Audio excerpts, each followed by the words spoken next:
আল্লাহ তাআলা কিয়ামতের কঠিন ময়দানে যেদিন স্বামী স্ত্রীকে চিনবে না, স্ত্রী স্বামীকে দেখে পালিয়ে যাবে, বন্ধু বন্ধুরে চিনবে না, পীর সাহেব মুরিদরে চিনবে না, মুরিদ পীর সাহেবরে চিনবে না, দলের কর্মী তার নেতারে চিনবে না, নেতা তার কর্মীরে চিনবে না, বন্ধু বন্ধুরে দেখে পালাবে। এই কঠিন মুহূর্তে সূর্যটা মাথার কাছে চলে আসবে, জমিনটা তামার জমিন হবে, আজকের জমিনের মতো নয়।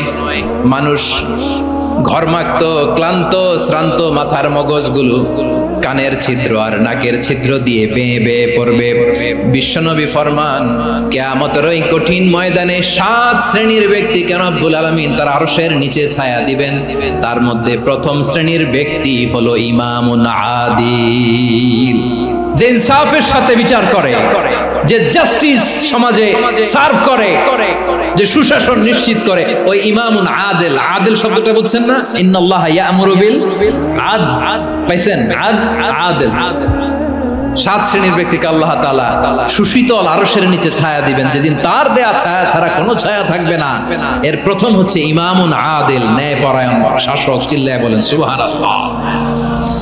আবার বিশ্বনবী বললেন, ইন্নাল মুকসিতিনা ইনদাল্লাহি আলা মানাবিরা মিন নূর আন ইয়ামিনির রহমান। কিয়ামতের দিন যারা ন্যায় পরায়ণ হিসেবে আল্লাহর সামনে দাঁড়াবে, কিয়ামতের দিন রব্বুল আলামিন তার আরশের ডান দিকে ওই ন্যায় পরায়ণ লোকদের জন্য আরশের ডান দিকে একটা নূরের মিম্বারে তাদেরকে বসার সুযোগ করে দিবে। আল্লাহর আরশের ডান দিকে ন্যায় পরায়ণ লোকদের জন্য আল্লাহ তাআলা নূরের মিম্বার বানাবে। 4টে কেন কথা মনে করেছেন? আল আদাল, জাস্টিস। ইন্নাল্লাহা ইয়া'মুরু বিল আদল। আল্লাহ তাআলা এই আদালতের নির্দেশনা দেন, সুবিচার, সুশাসন। প্রিয় ভাইরা, এটা আমরা বাংলাদেশে চাই কি চাই না? এই যে অরাজকতা, এই যে অন্যায়, এই যে জুলুম, এই যে ইনকনসিস্টেন্সি সমাজের অসঙ্গতির প্রধান কারণ জাস্টিস নাই, সুবিচার নাই, সুশাসন নাই। শেষবারের মতো আওয়াজ করে বলেন তো, আমরা বাংলাদেশে আদল চাই কি চাই না? তাহলে প্রথম নির্দেশনা শেষ। আল্লাহ তাআলা তোমাদেরকে আদলের আদেশ দেন। এরপরে আল্লাহ বললেন, আমি তোমাদেরকে ইহসানের আদেশ দেই। ইন্নাল্লাহা ইয়া'মুরু বিল আদলি ওয়াল ইহসান। আমি তোমাদেরকে যেমনি আদলের নির্দেশনা দেই, তেমনি ভাবে তোমাদেরকে ইহসানের নির্দেশনা দেই। ইহসান, আওয়াজ করে সবাই বলেন তো ইহসান। ইহসান মানে কারো প্রতি সফট হার্টেড হওয়া, মহানুভব হওয়া, অনুগ্রহ পরায়ণ হওয়া, অনুগ্রহশীল হওয়া, একে অপরের প্রতি দয়াদ্র হওয়া। একে অপরের প্রতি দয়াদ্র, অনুগ্রহশীল হওয়া ছাড়া মানবিক সমাজ কশিনকালেও গঠন করা সম্ভব না। প্রিয় ভাইরা, সুন্দর আচরণ দিয়ে, ইহসান দিয়ে যা জয় করা যায়, নরম আচরণ দিয়ে যেটা অর্জন করা যায়, কঠোরতা দিয়ে সেটা পারা যায় না। বিষ্ণু ঈসা ইসলাম ইহসান দিয়ে, কোমল আচরণ দিয়ে, তার অনুগ্রহ দিয়ে তিনি অনেক কাফিরের হৃদয়কে জয় করে ফেলেছেন। সাইয়েদনা সুমামা ইবনে উসাল রাদিয়াল্লাহু তাআলা আনহুর কথা মনে পড়ে যায়। তিনি ছিলেন ইয়ামামার বাদশা। মদিনাতে বিশ্বনবীকে হত্যা করার নিয়তে এসেছিলেন। গোপনে গোপনে বিশ্বনবীকে হত্যা করে আবার ইয়ামামাতে তিনি ফিরে যাবেন। কিন্তু কি অবাক করা কাণ্ড, হত্যা করতে পারে নাই, সাহাবাদের হাতে তিনি ধরা পড়ে গেলেন। সাইয়েদনা সুমামা ইবনে উসাল রাদিয়াল্লাহু তাআলা আনহু হত্যার নিয়তে আসলেন, কিন্তু হত্যা করতে পারলেন না। সাহাবারা ওনাকে ধরে ফেললেন, ধরে মসজিদে নববীর পিলারের মধ্যে বেঁধে রাখলেন। সুমামা ইবনে উসাল, সিরাত থেকে সিরাত থেকে শোনাচ্ছি, রাদিয়াল্লাহু তাআলা আনহু ইয়ামামার অধিপতি ছিলেন। বিশ্বনবীকে হত্যার জন্য আসছেন, ধরা পড়ে গেছেন, এখন মসজিদে নববীতে বেঁধে রাখছেন। তার মানে বন্দী। এখন স্ট্যাটাস কি? বন্দী, ক্যাপ্টিভ। বিষ্ণু ঈসা ইসলাম সাহাবাদেরকে বললেন, তার খোঁজ খবর নিও, সুমামা ইবনে উসালের খোঁজ খবর নিও। সাহাবার বলেন, ইয়া রাসূলুল্লাহ, আপনাকে হত্যা করতে এসেছে, তার তো কঠিন ক্যাপিটাল পানিশমেন্ট হওয়া দরকার, কঠিন শাস্তি হওয়া দরকার। বিশ্বনবী বললেন, না, আমি যেটা জানি তোমরা সেটা জানো না, তোমরা সুমামার সাথে ভালো আচরণ করো। বিশ্বনবী সুমামার কাছে গেলেন। প্রথম দিন যে তিনি কালেমার দাওয়াত দিলেন, ইমানের দাওয়াত দিলেন, ইসলামের দাওয়াত দিলেন, রিসালাতের দাওয়াত দিলেন, আখিরাতের দাওয়াত দিলেন। পরের দিন যে বিশ্বনবী সালাতের দাওয়াত দিলেন, যাকাতের দাওয়াত দিলেন, ইসলাম কি, কিভাবে, কেমন করে পালন করতে হয় চমৎকার আর্টিকুলেট করতে শুরু করলেন। তন্ময় হয়ে সুমামা ইবনে উসাল রাদিয়াল্লাহু তাআলা আনহু বিশ্বনবীর কথাগুলো শুনতে আরম্ভ করলো। একদিন নয়, দুই দিন নয়, টানা 3 দিন বিশ্বনবী সুমামার কাছে ইসলামকে প্রেজেন্ট করেছেন, উপস্থাপন করেছেন। আওয়াজ করে বলেন কয় দিন? 3 দিন। 3 দিন মসজিদে নববীতে বাধা।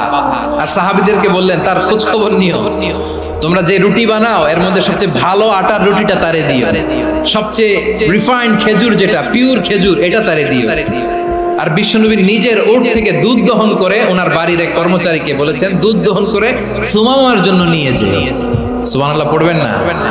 সবাই তো অবাক, ইয়ামামা থেকে আসছে নবীকে হত্যা করতে, বিশ্বনবী দেখে তারে জামাই আদর করে। একদিন নয়, 2 দিন নয়, টানা 3 দিন বিশ্বনবী এভাবে সুমামার কাছে যে ইসলামকে প্রেজেন্ট করতে আরম্ভ করলেন, ইসলামকে উপস্থাপন করতে শুরু করলেন। আর তাকে চমৎকার এন্টারটেইনমেন্ট আপ্যায়ন দিতে আরম্ভ করলেন। টানা 3 দিন যখন ইসলামের দ্য বিউটিজ অফ ইসলাম, ইসলামের সুমহান বাণী সৌন্দর্য তার কাছে উপস্থাপন শেষ, তাকে আপ্যায়ন শেষ, বিশ্বনবী বললেন সাহাবাদেরকে যাও এবার সুমামার হাতের পায়ের রশি দুটো খুলে দাও। সাহাবারা তর্ক জুড়ে দিলেন, লা ইয়া রাসূলুল্লাহ এমনটা করবেন না, তো ভয়ঙ্কর ভয়ঙ্কর খুনি, কি জানি কি হয়ে যায়। বিশ্বনবী বললেন না, তার হাতে পায়ের রশিগুলো খুলে দাও। সাহাবারা বিশ্বনবীর কথা মতো তার হাতে পায়ের রশিগুলো খুলে দিল। সুমামা মুহূর্তের মধ্যে মসজিদে নববী থেকে বের হয়, ইয়ামামায় ফিরে না যে মসজিদে নববীর পাশে একটা খেজুর বাগান ছিল সেখানে চলে গেলেন। সেখানে একটা ছোট্ট কুয়া ছিল, কুয়ার পানি দিয়ে তিনি গোসল করলেন। সুবহানাল্লাহ পড়েন। কুয়ার পানি দিয়ে গোসল করে মসজিদে নববীর সামনে এসে বিশ্বনবী এবং সাহাবাদের সামনে দাঁড়িয়ে সাব্বাবা উঁচু করে বললেন, আশহাদু আল্লা ইলাহা ইল্লাল্লাহ ওয়া আশহাদু আন্না মুহাম্মাদান আবদুহু ওয়া রাসূলুহু। আমি সাক্ষ্য দিচ্ছি আল্লাহ ছাড়া কোনো ইলাহ নাই, আর মুহাম্মদ আল্লাহ তাআলার প্রেরিত বান্দা এবং রাসূল। প্রিয় ভাইরা, ইহসান দিয়ে যা জয় করা যায়, কঠোরতা দিয়ে সেটা কঠিনকালেও জয় করা যায় না। আওয়াজ করে বলেন ঠিক কি না? এবার সুমামা দাঁড়িয়ে বলে, ওগো নবী, আমি তো কালিমা পড়ে মুসলমান হয়ে গেলাম, এবার শোনেন। এই মুহূর্তের আগে আপনার চেহারার চাইতে নিকৃষ্ট কোনো চেহারা আমার কাছে ছিল না, কিন্তু শাহাদা পাঠ করার পরে আপনার চেহারার চাইতে উত্তম শ্রেষ্ঠ কোনো চেহারা আমার কাছে আর নাই। ও নবী, আজকের দিনের আগে ইসলাম ধর্মের চেয়ে নিকৃষ্ট অপছন্দনীয় কোনো ধর্ম আমার কাছে ছিল না, কিন্তু এই মুহূর্ত থেকে ইসলামের চেয়ে সেরা শ্রেষ্ঠ পছন্দনীয় কোনো ধর্ম আমার কাছে নাই। নবী গো, আজকের দিনের আগে মদিনার চাইতে অপছন্দনীয় নিকৃষ্ট কোনো শহর আমার কাছে ছিল না, কিন্তু এই মুহূর্তের পর থেকে মদিনার চাইতে কোনো শ্রেষ্ঠ শহর আমার জানা নাই। সে ছিল গমের বড় ডিলার, গম বেচতো। কি বেচতো? তার গম কিনে মক্কার লোকেরা রুটি খাইতো। সে ঘোষণা দিল, আজকে থেকে মক্কাবাসীদের জন্য সব গম আমি হারাম করে দিলাম, মক্কাবাসী এখন না খেয়ে মরে। সুবহানাল্লাহ পড়বেন না? মক্কাবাসী বিশ্বনবীর কাছে আসলেন, এসে বললেন, মুহাম্মদ, আমরা তো তোমার ভাই, তোমার চাচা, তোমার ভাতিজা, তোমার আত্মীয়, তুমি সুমামারে বলো সে যেন আবার গমের সাপ্লাই মক্কার জন্য অনুমতি দিয়ে দেয়। বিশ্বনবীর অনুমতি ক্রমে সুমামা আবার মক্কাতে গম পাঠাতে শুরু করলো। পড়েন সুবহানাল্লাহ। ইহসান, ইহসান দিয়ে আপনি যেটা জয় করতে পারবেন, you can win the heart of your enemies. ইহসান দিয়ে আপনি আপনার শত্রুর হৃদয়কে জয় করতে পারবেন। এজন্য আল্লাহ বললেন, ওয়া আনফিকু ফি সাবিলিল্লাহি ওয়া লা তুলকু বিআইদিকুম ইলাত তাহলুকা ওয়া আহসিনু ইন্নাল্লাহা ইউহিব্বুল মুহসিনিন। তোমরা আল্লাহর রাস্তায় দান করবে আর নিজেরা নিজেদেরকে ধ্বংসের হাতে ঠেলে দিও না। তোমরা একে অপরের প্রতি ইহসান করবে, কারণ ইহসানকারীদেরকে আল্লাহ বড় ভালোবাসেন। সুবহানাল্লাহ পড়েন। আবার সূরা রহমানে আল্লাহ বললেন, হাল জাযাউল ইহসানি ইল্লাল ইহসান ফাবিআইয়ি আলা সবাই পড়েন ফাবিআইয়ি আলাই রাব্বিকুমা তুকাযযিবান। ইহসানের প্রতিদান হিসেবে ইহসানি হয়। বিশ্বনবী সুমামার প্রতি যেমন ইহসান করেছেন, সুমামাও ঠিক তেমন ইহসান ফিরিয়ে দিয়েছে। ঠিক কিনা বলেন? তাহলে এক নম্বরে হচ্ছে ন্যায় বিচার, দুই নম্বরে সবাই বলেন ইহসান, সদাচরণ। ইহসান দুই ধরনের প্রিয় ভাইরা, ইহসান ফিল ইবাদা, ইহসান ফিল মুআমালা। ইহসান ফিল ইবাদা হচ্ছে একাগ্র অনুভবে ইবাদতে ডুব দেওয়া, এর নাম ইবাদতের ইহসান। সুবহানাল্লাহ পড়ুন।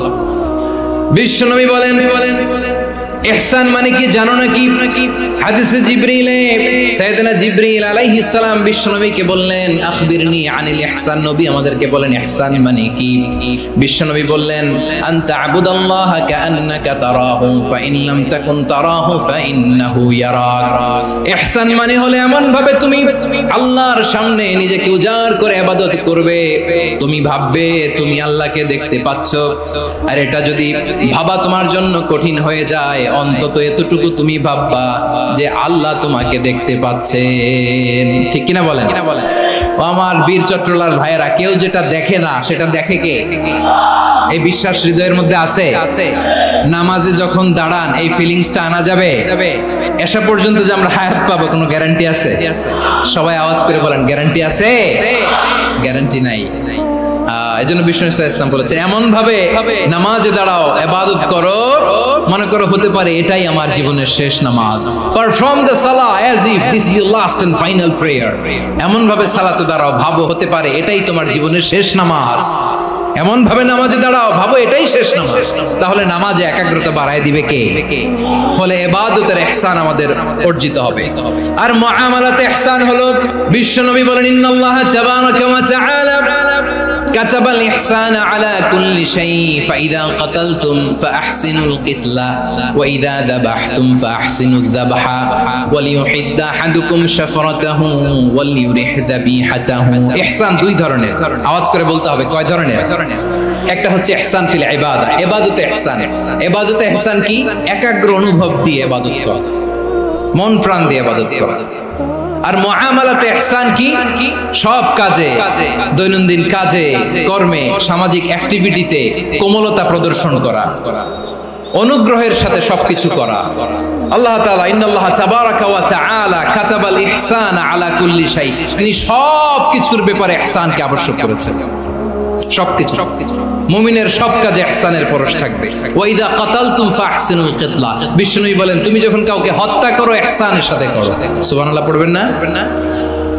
যখন হত্যা করো তখনও ইহসানের সাথে। আচ্ছা হত্যা করবো আবার ইহসান আসবে করতে করে, তো মেরেই ফেলবো আমি। আল্লাহ, ও ভাই একজন খুন করেছে, খুনি, রাষ্ট্রীয় আইনে তার শাস্তি হয়েছে ডেথ পেনাল্টি, মৃত্যুদণ্ড। এখন মৃত্যুদণ্ড দেখে আপনি যেমনি মন চায় তেমনি মারবেন লোকটারে? ওর নাক কেটে ফেলতে পারবেন? ওর কান কাটতে পারবেন? ওর চোখ উপড়ে ফেলতে পারবেন আপনি? যেমন মন চায় তার অঙ্গহানি করা যাবে না। ইহসানের সাথে তাকে হত্যা করো। সুবহানাল্লাহ, this is Islam, this is the true essence of Islam. ওয়া ইযা যাবাহতুম ফাহসিনু যাবহা, যখন জবাই করবে তখনও ইহসানের সাথে জবাই করব জবাই, ওইখানেও নাকি ইহসান। আচ্ছা কুরবানির দিন আমরা পশুগুলোরে কি করি? বলেন সবাই আওয়াজ করে, জবাই। জবাই মানে তো এটার মেরেই ফেলতেছি, একটু পরে তো টুকরো টুকরো করে গোশতগুলো খাবো, এটা তো খাবো, এটা তো মেরেই ফেলবো। বিষ্ণুই বলে না, জবাইয়ের মধ্যেও মুমিনের জবের ভেতরেও ইহসানের পরশ থাকা চাই। যখন জবাই করবে প্রাণীটাকে হাত পা টাইট করে বেঁধে নাও, ছুরিটাকে শার্পেন করে নাও, ধারালো করে নাও, যাতে অল্প সময়ে জবাইটা হয়ে যায়, প্রাণীটা যাতে কম কষ্ট পায়। সুবহানাল্লাহ পড়ে। দিস ইজ কল্ড ইহসান।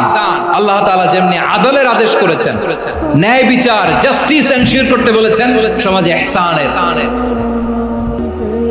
ব্যবহার, ইহসানের অনুশীলন তিনি করতে বলেছেন। এজন্য মুমিনের প্রতিটি কাজে, আমার চট্টগ্রামের ভাইরা আমার দিকে তাকান, খেয়াল করে শুনুন, মুমিন জীবনের প্রতিটি কাজে ইহসানের পরশ থাকা চাই।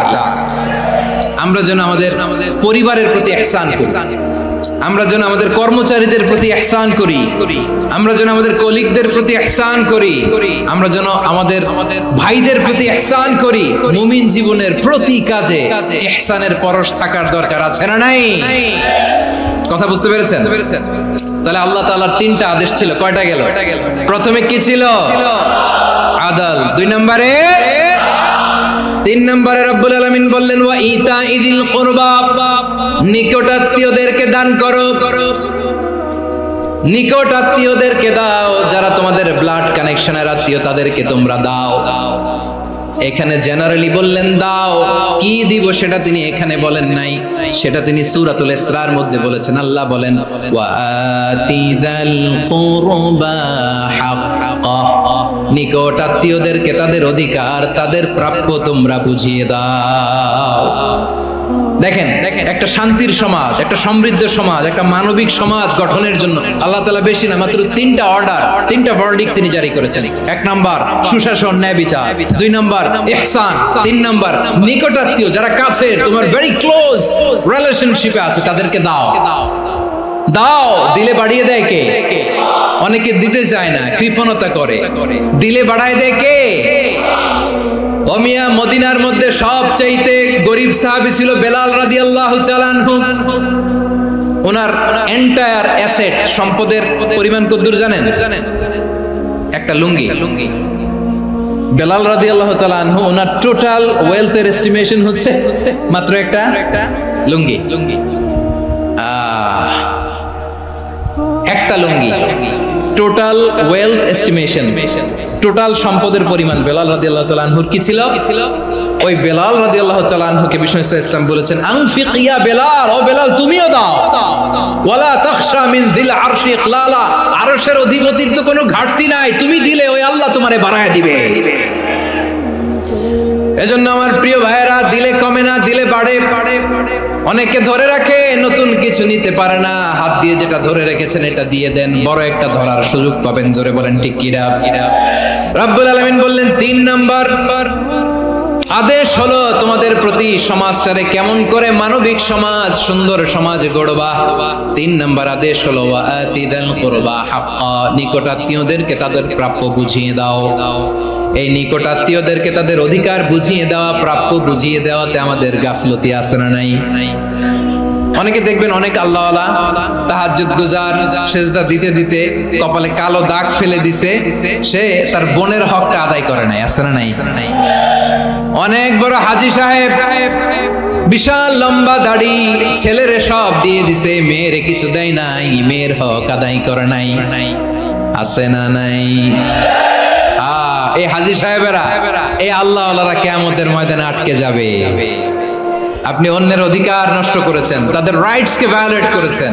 এজন্য আল্লাহ তাআলা বলেন, কারো অধিকার যদি কেউ নষ্ট করে, ওই সমাজটা মানবিক সমাজ কঠিনকালেও হতে পারে না।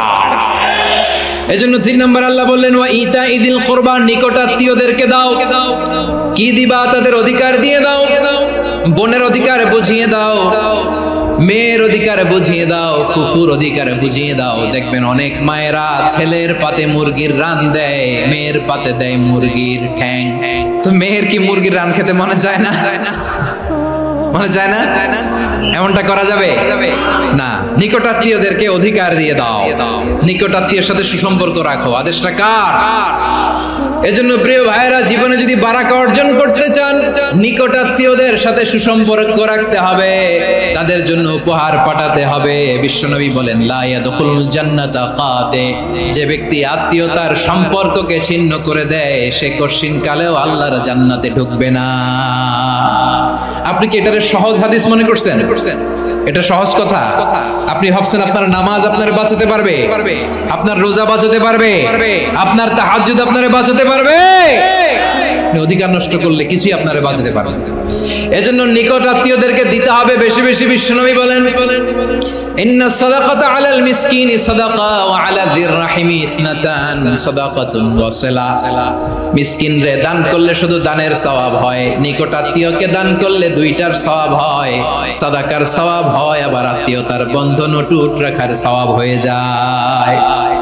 আবার বিশ্বনবী বললেন মান সাররাহু আইয়ুবসাতা লাহু ফি রিজকিহি ওয়া ইউনসা লাহু ফি আসারিহি ফালইয়াসিল রাহিমা, যে ব্যক্তি তার রিজিকের প্রশস্ততা চায় আর হায়াতে বরকত চায় সে যেন তার আত্মীয়ের সাথে সুসম্পর্ক রাখে। আমার প্রিয় চট্টলার ভাইয়েরা, আমাদের রিজিক বাড়ুক এটা আমরা চাই কি চাই না? সবাই চান? হ্যাঁ, আমাদের রিজিকে প্রশস্ততা আসুক চাই কি চাই না? আমাদের হায়াতে বরকত আসুক আমরা চাই কি চাই না? এই দুইটা যদি চান তাহলে নিকট আত্মীয়দের সাথে সুসম্পর্ক রাখবেন। পারবেন? তাহলে সমাজটারে মানবিক সমাজ বানায় দিবে কে? তিনটা আদেশ চলে গেল। এক নম্বরে কি ছিল?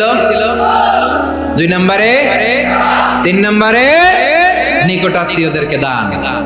আল্লাহ তাআলা তিনটা জিনিসের যেমনি আদেশ করেছেন অনুরূপ ভাবে তিনটা বিষয় তিনি বারণ করেছেন, নিষেধ করেছেন, ওগুলোর কাছেও যাওয়া যাবে।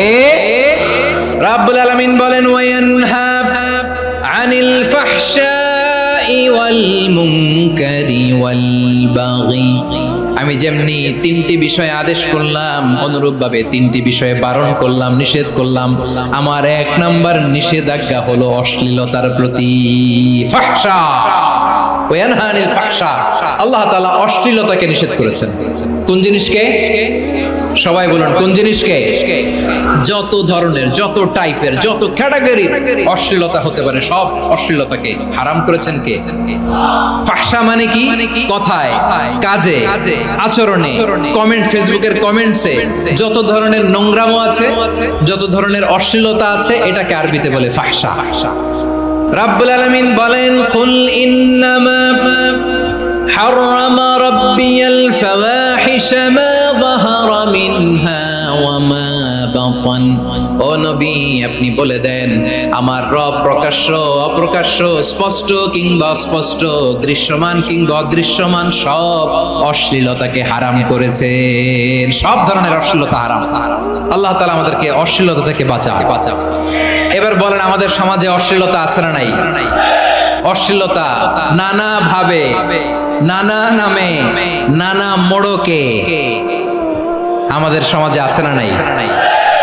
সংস্কৃতির নামে, ফ্যাশনের নামে, বিনোদনের নামে, উপন্যাসের নামে, কনসার্টের নামে অশ্লীলতা আছে না নাই? আপনি দেখেছেন কনসার্টগুলোর অবস্থা? আমাদের তরুণ তরুণীরা, আমাদের যুবক যুবতীরা, আমাদের জেনজিরা কি অবস্থা ওইখানে? কনসার্টের নামে অশ্লীলতা আছে না নাই?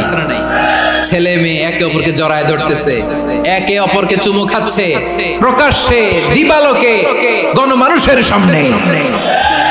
আল্লাহ তাআলা এই অশ্লীলতা থেকে আমাদেরকে বেঁচে থাকতে বলেছেন। রূপালী জগতের নামে অশ্লীলতা আছে না নাই?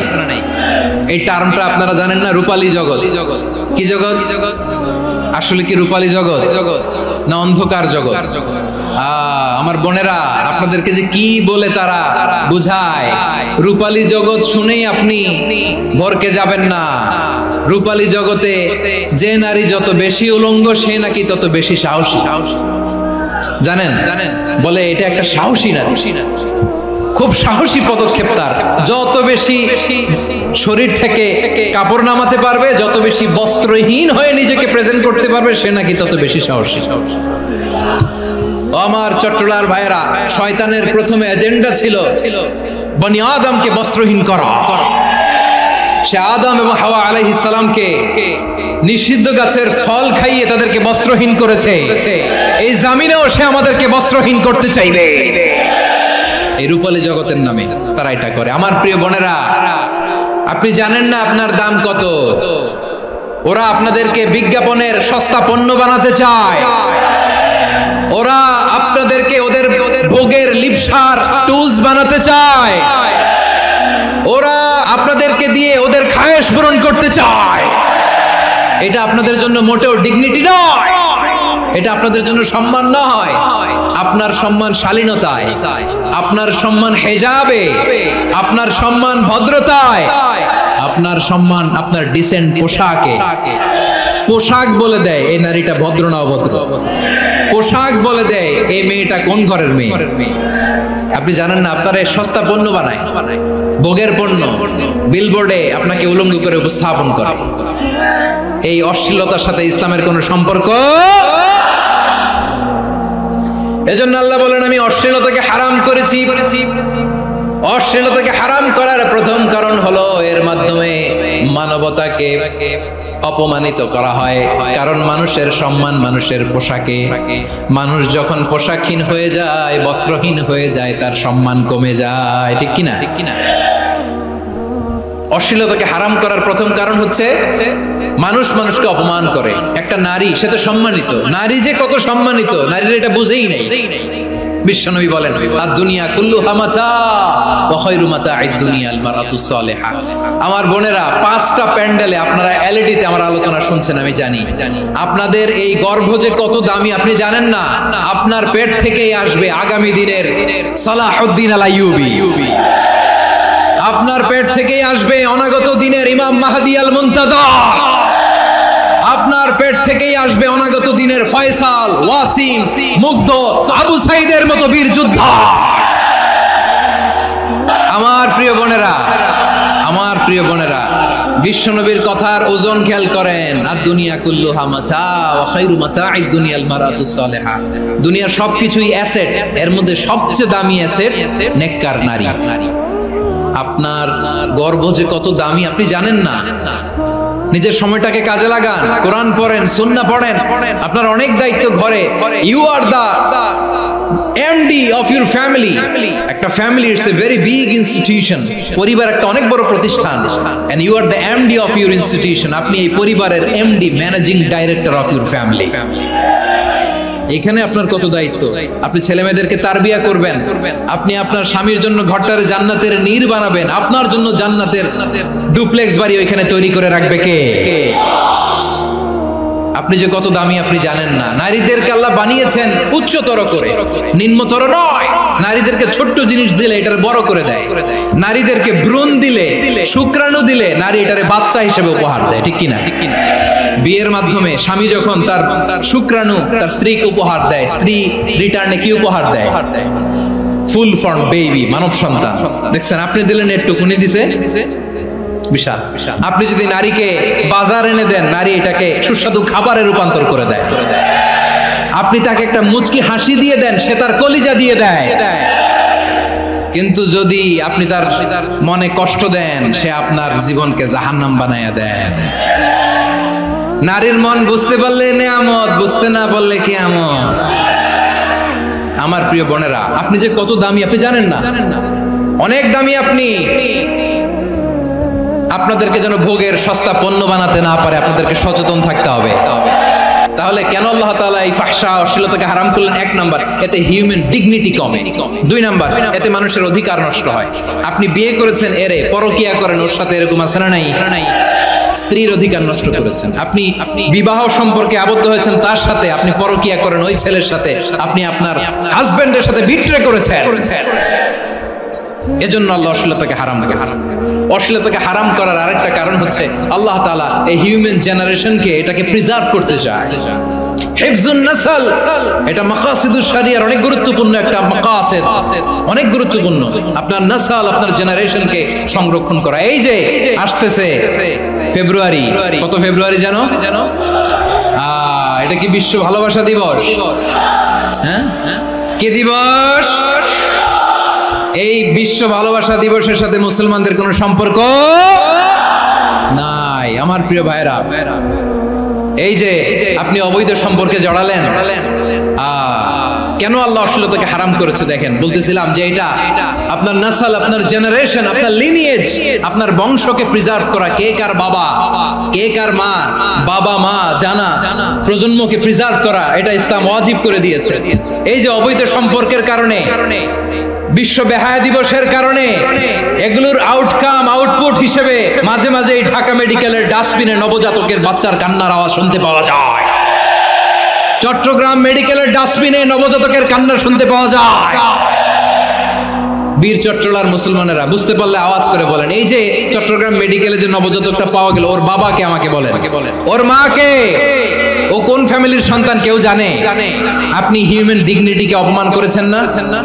আপনি তার ভবিষ্যৎকে অন্ধকার করেছেন না? আপনি তার লিনিয়েজকে প্রশ্নবিদ্ধ করে দিয়েছেন না?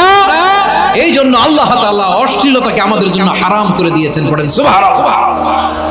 এজন্য রব্বুল আলামিন বলেন, কুল ইন্নামা حرم ربي الفواحش ما ظهر منها وما بطن।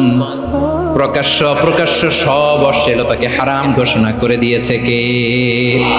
আবার দুনিয়ার বুকে যারা অশ্লীলতার প্রসার করে তাদের জন্য শাস্তি মজুদ রেখেছে কে?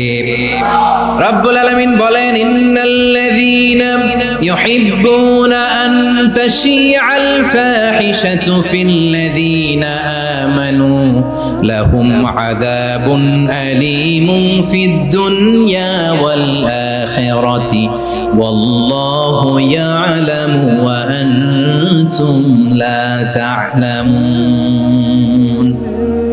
নিশ্চয়ই যারা বিশ্বাসীদের মাঝে অশ্লীলতার প্রচার প্রসার করতে চায় তাদের জন্য আমি মর্মন্তুদ শাস্তি প্রস্তুত করে রেখেছি, দুনিয়াতেও রেখেছি, আখিরাতেও রেখেছি। ঘোষণাটা কার? যারাই নাটকের নামে, সিনেমার নামে, রূপালী জগতের নামে, মুভির নামে, ওটিটি প্ল্যাটফর্মের নামে আমার সমাজে অশ্লীলতা ছড়াতে চায় তাদের জন্য কঠিন মর্মন্তুদ শাস্তি মজুদ রেখে দিয়েছে কে? ও আমার বোনেরা, এখনো আপনি জাগবেন না? এখনো আপনার চিন্তার দুয়ারে এখনো নাড়া পড়ে নাই? ওরা আপনাকে উলঙ্গ বানাতে চায়, ওরা আপনাকে আইটেম গার্ল বানাতে চায়। এজন্য ইসলাম অশ্লীলতাকে হারাম করেছে। হারাম। ইসলাম বলেছে যোজন যোজন দূরে থাকো, ওরা বলে না কাছে আসো, কাছে আসার গল্প, ক্লোজ আপ ওয়ান, কাছে আসার গল্প আছে না নাই? তাহলে অশ্লীলতার সাথে আমাদের কোনো সম্পর্ক? সবাই বলতে পারেননি, আওয়াজ করে বলুন, অশ্লীলতার সাথে আমাদের কোনো সম্পর্ক? আমরা এই সমস্ত ক্লোজ আপ ওয়ান, কাছে আসার গল্পের প্রোগ্রামে যাব? আমরা কোন ধরনের অশ্লীল কন্টেন্ট সোশ্যাল মিডিয়ায়, টিভিতে দেখব? কি যুগ যে আমরা কাটাচ্ছি আপনি কল্পনা করতে পারবেন না। পর্ন ইন্ডাস্ট্রি, নারী পুরুষের বস্ত্রহীন যুগল দৃশ্য, এটাকে দিয়ে ওরা কোটি ডলারের ইন্ডাস্ট্রি বানিয়েছে। পুরো মানব ইতিহাসে এরকম জঘন্য সময় মানব ইতিহাস পার করে না। পর্ন এটা ইন্ডাস্ট্রি হয়ে গেছে। আমাদের এই যুবকগুলো, জেনজিগুলো, ওদের চরিত্র বাঁচাবে কি করে? কেমন করে হেফাজত করবে ওদের এই মূল্যবান চরিত্র? আমার প্রিয় ভাইরা, এই অশ্লীলতার দ্য লেটেস্ট ভার্সন হচ্ছে LGBTQ। শরীফ থেকে শরীফা, শুনছেন আপনারা? দেখতে পুরুষ, আসলেই পুরুষ, সুস্থ একজন পুরুষ, 4 সন্তানের বাবা, বলে আমি মনে মনে নারী। দেখতে নারী, সুস্থ নারী, আসলেই সে দিব্যি একজন নারী, বলে আমি মনে মনে পুরুষ। সবচেয়ে ভয়ঙ্কর অশ্লীলতার সবচাইতে লেটেস্ট ভার্সন হচ্ছে এই ট্রান্সজেন্ডারিজম। সুস্থ পুরুষ তার বায়োলজিক্যাল গ্রোথকে হরমোন দিয়ে স্টপ করে দিয়ে সে সার্জারি করে নারী হতে চায়, সুস্থ নারী পুরুষ হতে চায়। পুরুষ পুরুষের প্রতি সেক্সুয়ালি আকর্ষণ বোধ করে, এটা লূত আলাইহিস সালামের কওমের মধ্যে ছিল। এটাকেও আল্লাহ কোরআনে ফাহিশা বলেছেন। ওয়ালুতান ইয ক্বালা লিকাওমিহি আতাতুনাল ফাহিশাতা মা সাবাকাকুম বিহা মিন আহাদিম মিনাল আলামিন। লূত আলাইহিস সালাম বললেন, তোমরা কি এমন এক অশ্লীল কার্যক্রমে ডুব দিলে নাকি যেটা গোটা বিশ্বের কেউ কখনো করে নাই, তোমরাই প্রথম করেছো? পড়েন নাউযুবিল্লাহ। এই পশ্চিমের এই রোগ আমার দেশে যেন আসতে না পারে, আমাদের সজাগ থাকতে হবে। প্রিয় ভাইরা চিল্লায় বলেন ঠিক কিনা? পশ্চিমের অবস্থা ভয়ঙ্কর। পাশ্চাত্যে, আমি যুক্তরাষ্ট্রে ছিলাম অনেকদিন, কয়েক মাস, বিভিন্ন স্টেটে ঘুরেছি। গার্ডিয়ানরা উদ্বিগ্ন, ছেলে মেয়েদেরকে, ছোট্ট ছেলে মেয়ে, ওদেরকে জিজ্ঞেস করে তুমি how do you feel right now inside yourself, তুমি ভিতরে ভিতরে কেমন ফিল করো? তোমার কি ছেলে ছেলে লাগে না মেয়ে মেয়ে লাগে?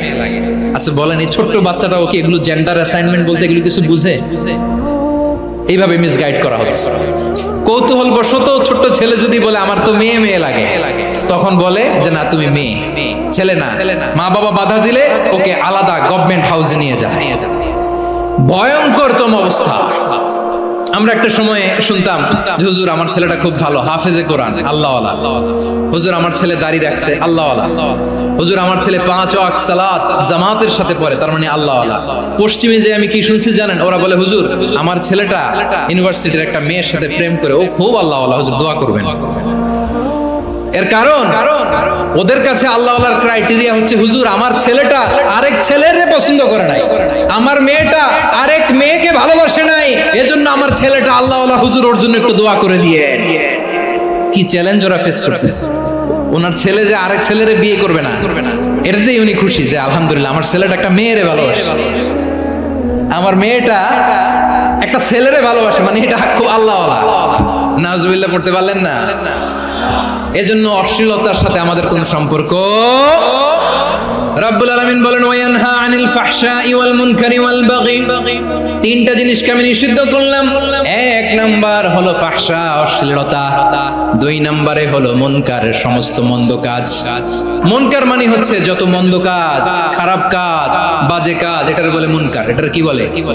আপনারা পড়ছেন না তা'মুরুনা বিল মা'রুফি ওয়া তানহাউনা আনিল মুনকার, সৎ কাজের আদেশ, অসৎ কাজের নিষেধ।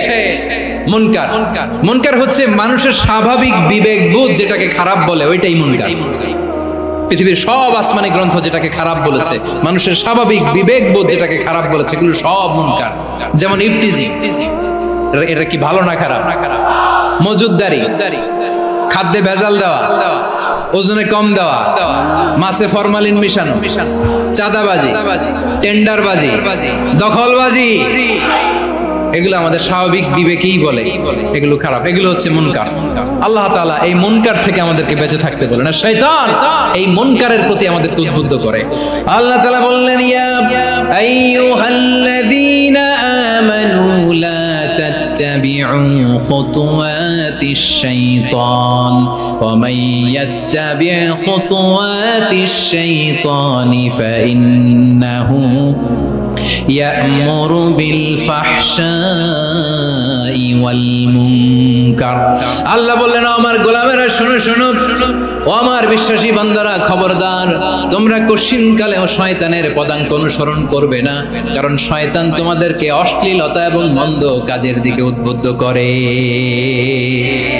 আমাদের কাজ হচ্ছে শয়তান আমাদেরকে যেদিকে নিতে চায় আমরা তার উল্টা দিকে যাব। শয়তান এই মন্দ কাজকে আমাদের কাছে বিউটিফাই করে, চাকচিক্যময় করে আমাদের সামনে উপস্থাপন করে। এজন্য আল্লাহ বলেন মুনকারকে থামাতে হবে, মুনকার প্রতিরোধ করতে হবে। মুনকার প্রতিরোধের দায়িত্ব শুধু আমাদের নাকি? শুধু আপনার খতিব সাহেবের, ইমাম সাহেবের, নাকি মুসলিম উম্মার সবার? আওয়াজ করে বলুন, মুনকার অসৎ কাজ প্রতিরোধের দায়িত্ব কার? রাব্বুল আলামিন বলেন কুনতুম খায়রা উম্মাতিন উখরিজাত লিন-নাসি তা'মুরুনা বিল মা'রুফি ওয়া তানহাউনা আনিল মুনকার। তোমাদেরকে শ্রেষ্ঠ জাতি করে জমিনের মধ্যে আবির্ভূত করা হয়েছে, যাতে করে তোমরা জমিনের ভেতরে সৎ কাজের আদেশ করতে পারো আর অসৎ কাজের নিষেধ করতে পারো। উম্মাহ, কুনতুম খায়রা, তাহলে গোটা উম্মার দায়িত্ব, এটা বুঝতে পারছেন তো? আচ্ছা, আরো নিচে আসেন। এরপরে আল্লাহ বললেন শুধু উম্মাহ না, এই জমিনের রাজত্ব আমি যাদের হাতে দেই, এই জমিনের মালিক আমি যাদেরকে বানিয়ে দেই, যাদেরকে আমি সরকারের দায়িত্ব দেই, তাদেরকেও মুনকারের প্রতিরোধের দায়িত্ব দিয়েছে কে? আল্লাহ বলেন যারা ক্ষমতার মসনদে বসেছে তাদেরকে 4 দফা কর্মসূচি আমি আল্লাহ দিলাম। আওয়াজ করে বলেন কয় দফা? আল্লাহ বলেন আল্লাযীনা ইম্মাক্কান্নাহুম ফিল আরদি আকামুস সালাতা ওয়া আতাউজ যাকাতা ওয়া আমারু বিল মা'রুফি ওয়া নাহাউ আনিল মুনকার ওয়া লিল্লাহি আকিবাতুল উমুর। যারা এই জমিনের উত্তরাধিকার হয়েছে তারা 4 দফা কর্মসূচি নিয়ে সামনে আগাবা। সালাত কায়েম করবা, যাকাত আদায় করবা, সৎ কাজের আদেশ দিবা, অসৎ কাজ থেকে মুনকার প্রতিরোধ করবা। আদেশটা কার? আমার প্রিয় চট্টলার ভাইরা, পুরো উম্মার দায়িত্ব মুনকার প্রতিরোধ করা, সরকার প্রধানের দায়িত্ব মুনকার প্রতিরোধ করা। এরপর আল্লাহ বলেন প্রতিটা ফ্যামিলির যিনি প্রধান সিইও বাবা, প্রত্যেক বাবারও দায়িত্ব এই মুনকার প্রতিরোধ করা। আওয়াজ করে বলেন ঠিক কি না?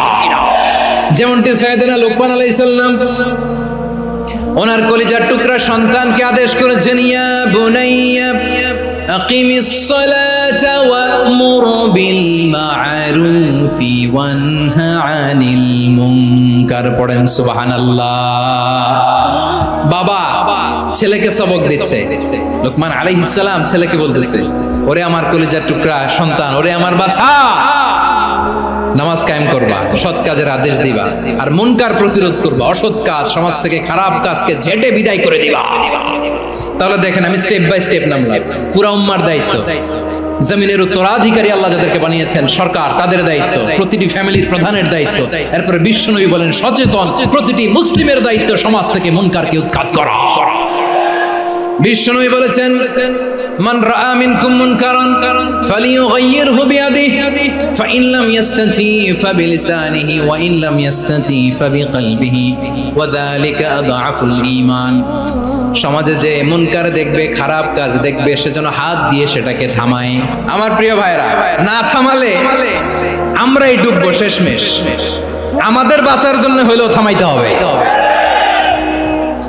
রব্বুল আলামিন বলেন, ওয়াত্তাকু ফিতনাতাল লা তুসিবান্নাল্লাযীনা যালামু মিনকুম খাসসা। ও আমার গোলামেরা, ওই আযাবকে ভয় করো যে আযাব যখন আমি জমিনের বুকে পাঠাই শুধু জালেমদেরকেই মারি না, আলেমদেরকেও মারি। আযাব যখন আসে তখন শুধু জালিমই মরে না, আলেমও মরে। জানেন মুসা আলাইহিস সালামের পায়ে একবার লাল পিঁপড়া, তো উনি রেগে মেগে পাশি দেখে লাল পিঁপড়ার বাসা, পা দিয়ে ডলে মুছে সবগুলো পিঁপড়া মেরে ফেলছে। এই ঘটনাটা আল্লাহ ঘটিয়েছেন এজন্য মুসা আলাইহিস সালাম ছিলেন কালিমুল্লাহ, সরাসরি আল্লাহর সাথে কথা বলতেন। তিনি আল্লাহকে জিজ্ঞেস করেছিলেন, আল্লাহ তুমি যখন কোন জনপদে আযাব পাঠাও, শাস্তি দাও, ওখানকার শুধু জালেমরাই তো মরে না, ভালো মানুষগুলোও মরে, তো আযাব দিবা মুশরিকদের উপর দিবা, অবাধ্যদের উপর দিবা, ভালো মানুষগুলোরে মারো কেন? আল্লাহ বললেন, মুসা তোমার যে কামড় দিছিল পায়ের মধ্যে পিঁপড়া, কয়টা পিঁপড়া? একটা পিঁপড়া, তো সবগুলারে মারলা কেন? রেগে মেগে পুরো পিঁপড়ার বাসা ভেঙে মেসাকার করলা কেন? আমি যখন অ্যাকশনে যাই, আমি যখন শাস্তি দেই, তখন এত বাস বিচার করা হয় না, বাস বিচার করা যায় না। যখন অ্যাকশনে যাওয়া হয় ওইটা ডাইরেক্ট অ্যাকশন হয়ে যায়। চিল্লায় বলো ঠিক কি না? এজন্য আমাদের বাঁচার জন্য হলেও এই পাপ থামাতে হবে, এই শয়তানের অট্টহাসি থামাতে হবে, অন্যায় অপরাধ সমাজ থেকে আমাদের থামাতে হবে। কারণ আযাব আসলে ওরাও মরবে, আমরাও মরব। একটা জাহাজ 2 তলা, আপনি আছেন 2য় তলায়, নিচের তলার কিছু লোক জাহাজের তলা ছিদ্র করতে আরম্ভ করছে। কি ছিদ্র করতেছে? আচ্ছা, জাহাজের তলা ছিদ্র করলে তলা দিয়ে কি ঢুকে? এখন আপনি যদি বলেন আমার কি, আমি তো 2 তলায়, আমি তো ভালো আছি, ওরা ছিদ্র করে ওরা মরবে। আসলে কি শুধু ওরা মরবে? তলা দিয়ে যখন পানি ঢুকবে, জাহাজ ঢুকলে আপনিও মরবেন। এজন্য নিজে মরার আগে ওই পাগলগুলোর নিচ তলায় যে থামাতে হবে। চিল্লায় বলেন ঠিক কি না? এজন্য আল্লাহ বললেন মুনকার প্রতিরোধের দায়িত্ব সমাজের টপ টু বটম সবার। এজন্য মুনকার প্রতিরোধ করার দরকার আছে না নাই? সমাজে এই যে ইফটিজিং হয়, আপনার বোনের বয়সী একটা মেয়েকে কিছু বকাটে টিটকারি করে, এই বলে সেই বলে, নোংরা কথা বলে, রাস্তায় দেখেও আপনি পাশ দিয়ে না দেখার মতো চলে যান কেন? আপনি দাঁড়ান না কেন? আপনি দাঁড়ালেই তো থেমে যাবে, কারণ সত্যের যে শক্তি তার সামনে মিথ্যা মুখ থুবড়ে পড়ে। আপনার সামনেও কিছুই না, নাথিং। আপনি দাঁড়ান, ওকে প্রশ্ন করেন যে আমার বোনকে তুমি ডিস্টার্ব করো কেন? আপনাকে দেখে আরো 5 জন দাঁড়াবে, 5 জনকে দেখে আরো 10 জন দাঁড়াবে। আমাদের নীরবতা আর আমাদের নিশ্চুপ থাকাই জালিমদেরকে আরো শক্তিশালী জালিম বানিয়েছে। এজন্য মুনকার প্রতিরোধের দায়িত্ব আমাদের সবার। টেন্ডারবাজি, চাঁদাবাজি, দুর্নীতি, অপরাধ, দখলদারিত্ব, মজুদদারি, এগুলো সব কিছু একসাথে প্রতিরোধ করতে হবে। ঠিক কিনা বলেন?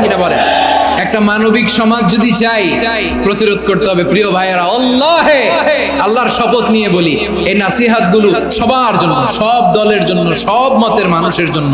আমরা কোনো দলের প্রতি মানুষকে ডাকি না, আমরা ডাকি ইসলামের দিকে। সব দলের, সব মতের, সব মানুষদেরকে আমরা আহ্বান জানাই, আসুন আমরা একটা সুন্দর সমাজ বিনির্মাণ করি। এই যে নতুন বাংলাদেশের এক সুযোগ এসেছে, আর জীবনে হয়তো আসবে না, সামনের 100 বছর এই সময় আসবে না।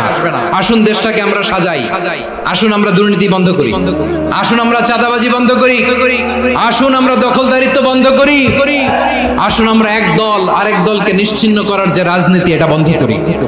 সব দলের প্রতি আমার আহ্বান, আমরা চাঁদাবাজ মুক্ত বাংলাদেশ চাই, জুলুম মুক্ত বাংলাদেশ চাই, ফ্যাসিজম মুক্ত বাংলাদেশ চাই, গুণ খুন খারাপি মুক্ত বাংলাদেশ চাই, আমরা নতুন ভোরের বাংলাদেশ চাই। ওই বাংলাদেশ পাওয়ার জন্য মুনকার প্রতিরোধে, অন্যায় প্রতিরোধে যদি বাঘের বাচ্চার মতো, আবু সাইদের মতো 2 হাত উঁচু করে বুককে টান টান করে প্রসারিত করে দাঁড়াতে হয়, রাজি আছো মুসলমান? রাব্বুল আলামিন বলেন, ওয়ায়ানহা আনিল ফাহশাই ওয়াল মুনকারি ওয়াল বাগি ইয়াইযুকুম লাআল্লাকুম তাযাক্কারুন। আল্লাহ বললেন, আমি অশ্লীলতাকে নিষেধ করি, আমি সব ধরনের মন্দ কাজকে নিষিদ্ধ করি, সব শেষে আমি সীমা লঙ্ঘনকে তোমাদের জন্য নিষিদ্ধ করি। নিষিদ্ধ করেছেন কয়টা জিনিস? 1 নম্বরে অশ্লীলতা, 2 নম্বরে মুনকার তথা সব মন্দ কাজ, 3 নম্বরে আল বাগি সীমা লঙ্ঘন, ক্রসিং দ্য লিমিট। সীমা লঙ্ঘন করা ভালো না। We all should know all limits. চিল্লায় বলেন ঠিক কিনা? একই আয়াতে আল্লাহ বললেন, কুল ইন্নামা হারামা রাব্বিয়াল ফাওয়াহিশা মা যাহারা মিনহা ওয়া মা বাতানা ওয়াল ইসমা ওয়াল বাগিয়া বিগাইরিল হক। অন্যায় ভাবে যে অবাধ্য হয়, যে সীমা লঙ্ঘন করে, তাদেরকেও আমি এটা হারাম করে দিলাম। সীমা লঙ্ঘন করা হারাম। আল্লাহ বারবার আমাদেরকে ওয়ার্নিং দেয়। যখন আমরা থামি না তখন আল্লাহ ধরে, আর যখন ধরে তখন ছাড়ে না। ধরে না, ধরলে আল্লাহ ফেরাউনকে কিন্তু হুট করে ধরে নাই, আপনারা জানেন 9 বার ওয়ার্নিং দিয়েছে ফেরাউনকে। আল্লাহ তাআলা ওয়ার্নিং দিয়েছিল কয়বার? রাব্বুল আলামিন বলেন, ওয়ালাকাদ আতাইনা মূসা 9 আয়াতিন বাইয়িনাত, 9টা মুআজিজা দেখিয়েছি। 1 2 3 বারবার এইভাবে রিমাইন্ডার, ওইভাবে রিমাইন্ডার, এইভাবে নসিহত, ওইভাবে দাওয়া। ফাকুলা লাহু কাওলান লাইয়িনা, নরম করে বলো, সফট করে বলো, যত ওয়ে হতে পারে দাওয়া মেথডোলজি। মুসা আলাইহিস সালামের সব অ্যাপ্লাই শেষ। 10ম বারে যে আল্লাহ ধরছে, 10ম বারে যে ধরেছে। এজন্য আল্লাহ বলেন, আমি সীমা লঙ্ঘনকে পছন্দ করি না। কোরআনের অন্য আয়াতে বাগীকে বলা হয়েছে আল ইতিদা, সীমা লঙ্ঘন যারা করে তাদেরকে আল্লাহ বলেছেন মুতাদিন। ওয়াকাতিলু ফি সাবিলিল্লাহিল্লাযীনা ইউকাতিলুনাকুম ওয়া লা তা'তাদু ইন্নাল্লাহা লা ইউহিব্বুল মুতাদিন। আমি সীমা লঙ্ঘনকারীদেরকে কোশ্চিনকালেও পছন্দ করি না। আমরা যেন সীমা লঙ্ঘন না করি, রাজি আছেন তো? যে কোনো ক্ষেত্রে ইবাদতে যেন সীমা লঙ্ঘন না করি। অনেকে আমরা ইবাদতে সীমা লঙ্ঘন করে ফেলি। বিশ্বনবী সাল্লাল্লাহু আলাইহি ওয়াসাল্লাম যেটা শিখিয়েছেন এর বাইরে যে অতিরিক্ত বুজুর্গ হতে চায়, এরকম আছে না নাই? কোন ক্ষেত্রেই সীমা লঙ্ঘন করা যাবে, এমনকি যুদ্ধ ক্ষেত্রেও না। বিশ্বনবী সাল্লাল্লাহু আলাইহি ওয়াসাল্লাম বলেন, খবরদার যুদ্ধ ক্ষেত্রেও সীমা লঙ্ঘন করো না। কি সুন্দর ইসলাম আমরা পেয়েছি। বিশ্বনবী বলেন, খবরদার যুদ্ধের ময়দানে কোনো নারীর গায়ে হাত তোলো না, কোনো শিশুর গায়ে হাত তোলো না, কোনো গবাদি পশু হত্যা করো না, কোনো শস্য ক্ষেত্র ধ্বংস করো না, ইবাদতরত অন্য ধর্মের কোনো সন্ন্যাসীর গায়ে হাত তোলো না। বলেন সুবহানাল্লাহ। তাহলে আমরা সীমা লঙ্ঘন করতে পারবো? প্রিয় ভাইরা, একটা সুখী, সমৃদ্ধ, শান্তির সমাজ, মানবিক সমাজ যদি আমরা গঠন করতে চাই, আমাদের আল্লাহর দেয়া কয়টা আদেশ মানতে হবে বলেন দেখি? আর বেঁচে থাকতে হবে কয়টা জিনিস থেকে? আল্লাহর আদেশ কি? 1 নাম্বার আদাল, ন্যায়পরায়ণতা। আমরা সুবিচার, সুশাসন, ন্যায় বিচার চাই কি চাই না? 2 নম্বরে কি ছিল? মাশাআল্লাহ, আমরা যেন সবার প্রতি দয়া পরবশ হই, ইহসান করি। 3 নম্বরে কি ছিল? নিকটাত্মীয়দের দান করা, তাদের অধিকার প্রাপ্য বুঝিয়ে দেওয়া। পাশাপাশি 3টা জিনিস থেকে আল্লাহ বারণ করেছেন, নিষেধ করেছেন। তার প্রথমটা ফাহশা, অশ্লীলতা। অশ্লীলতার সাথে আমাদের কোনো সম্পর্ক। 2 নম্বর নিষেধাজ্ঞা কি ছিল?